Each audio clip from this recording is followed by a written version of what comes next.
सुप्रभात छात्रों, आज हम शास्त्री प्रथम वर्ष का क्लास लेंगे जिसमें हम आप लोगों को प्रेमचंद के उपन्यास निर्मला के बारे में उसके सारांश कहिए या उसके निचोड़ के बारे में आप लोगों को बताएंगे कि आखिर उस उपन्यास का सारांश क्या है, उपन्यास में क्या है, क्या कहानी है।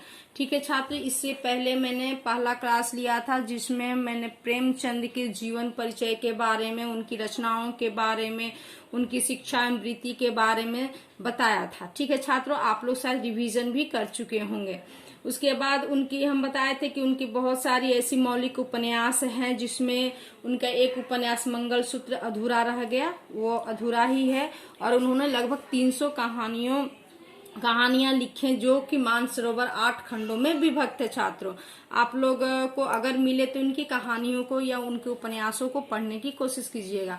निर्मला उपन्यास तो हम नहीं पढ़ा सकते, लेकिन उसके कुछ पंक्तियों को बता सकते हैं सारांश के रूप में, और उसके कहानी को बता सकते हैं, उसके पात्रों को बता सकते हैं छात्रों। ठीक है, तो हम देखते हैं छात्रों कि इस उपन्यास में जो प्रेमचंद के ये बहुत प्रसिद्ध उपन्यास निर्मला है। ठीक है, इसमें एक महिला की स्थिति का, दयनीय स्थिति का, एक 15 वर्षीय युवती का वर्णन है जो कि किस तरह से उसको समाज के हर अवहेलना का सामना करना पड़ता है। नहीं, गलत नहीं होते हुए भी उसे गलत ठहराया जाता है छात्रों। ठीक है, तो देखते हैं छात्रों कि निर्मला मुंशी प्रेमचंद द्वारा रचित प्रसिद्ध हिंदी उपन्यास है।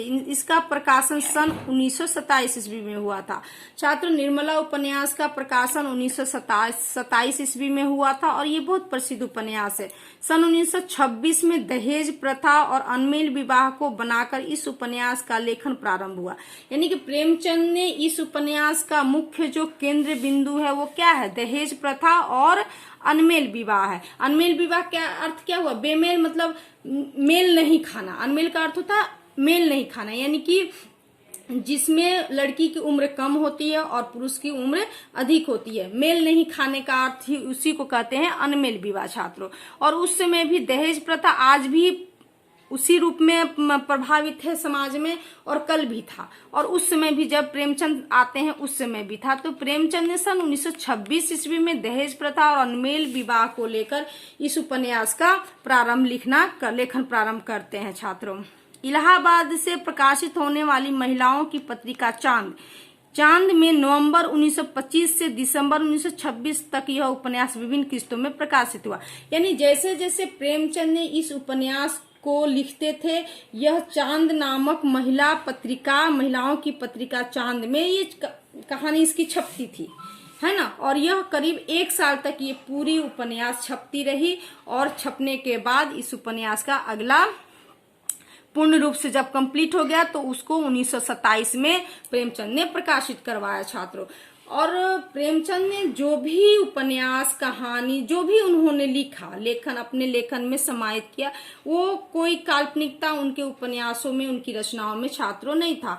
उन्होंने अपने समाज में जो देखा और उसी को हूबहू हमारे अपने लेखन में, अपने रचनाओं में समाहित किया छात्रों। यानी कि उन्होंने उस समाज में देखे कि किस तरह दहेज प्रथा के लिए और किस तरह अनमेल विवाह के लिए लोग मजबूर हो जाते थे, माता पिता किस तरह वो मजबूरी में लोगों बेटियों की शादी अपने अनमेल विवाह मतलब वृद्ध से कर देते थे। ये सब उस समय की कुरीतियां थी, समाज की कुछ कुरीतियां थी जो कि प्रेमचंद को बहुत प्रभावित किया। और उन्होंने ऐसे बहुत सारे महिला पर आधारित उन्होंने बहुत सारे उपन्यास लिखा, जैसे निर्मला हो गया, आपको सेवा सदन हो गया। सेवा सदन में भी यही स्थिति दिखाई गई है कि किस प्रकार एक लड़की के मतलब सपने को कुचल दिया जाता है। तो देखते हैं, यह उपन्यास जो है महिला केंद्रित उपन्यास है छात्रों। महिला केंद्रित साहित्य के इतिहास में इस उपन्यास का विशेष स्थान है। इस उपन्यास की कथा का केंद्र और मुख्य पात्र निर्मला नाम की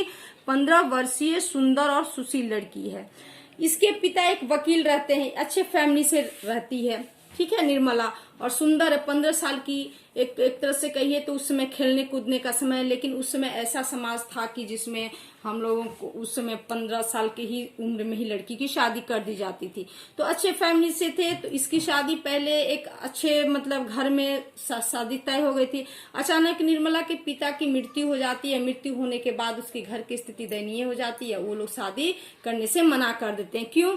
तो भाई पिता नहीं है तो दहेज ये लोग कहाँ से देंगे। तो यही सब को केंद्र बिंदु बनाकर इस उपन्यास की रचना प्रेमचंद करते हैं।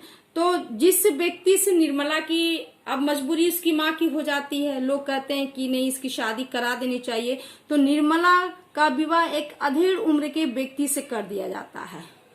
ठीक है छात्रों, और वो ऐसे व्यक्ति से किया जाता है जिसको पहले से खुद 3 बेटे हैं। उसी निर्मला की उम्र का बेटा जो है बड़ा बेटा है। निर्मला का चरित्र निर्मल है, परंतु फिर भी समाज में उसे अनादर एवं अवहेलना की सामना शिकार होना पड़ता है छात्रों। उसकी पति परायणता काम नहीं आती, उस पर संदेह किया जाता है, उसे परिस्थितियां दोषी बना देती है। इस प्रकार निर्मला विपरीत परिस्थितियों से जूझती हुई मृत्यु को प्राप्त करती है। यानी कि 15 साल की युवती, वो उस समय खेलने कूदने का समय रहता है छात्रों, लेकिन मजबूरी उसकी क्या होती है, उसकी पिता नहीं रहने के कारण उसकी शादी अधेड़ उम्र के व्यक्ति से कर दी जाती है। और फिर भी वो अपनी एक पतिव्रता पत्नी का वो निर्वाह करती है, फिर भी समाज उसे उस ढंग से जीने नहीं देता है। और वो इस वजह से उसकी क्या स्थिति होती है, लास्ट में अंत में वो मृत्यु को प्राप्त होती है। छात्रों आज इतना ही। इसके आगे की कहानी हम आप लोगों को बताएंगे, पात्रों के बारे में बताएंगे। धन्यवाद।